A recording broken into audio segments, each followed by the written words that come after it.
আবৃত্তি করছি কবি সুকুমার রায়ের লেখা কবিতা জীবনের হিসাব। বিদ্যে বোঝায় বাবুমশাই চড়ি সুখের বোটে, মাঝিরে কন বলতে পারিস সূর্যি কেন ওঠে? চারটা কেন বাড়ে কমে, জোয়ার কেন আসে?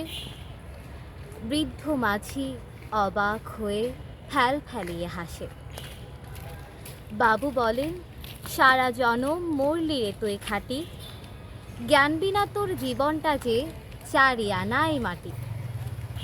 খানিক বাদে কহেন বাবু, বল তো দেখি ভেবে, নদীর ধারা কেমনে আসে পাহাড় হতে নেবে?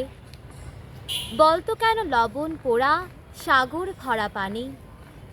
মাঝি সে কয়, আরে মশায় অত কি আর জানি।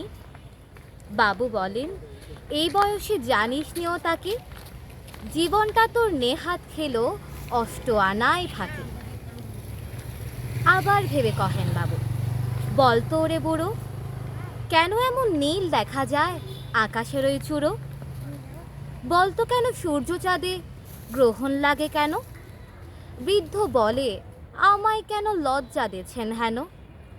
বাবু বলেন, বলবো কি আর বলবো তোরে কিতা, দেখছি এখন জীবনটা তোর 12 আনাই বৃথা।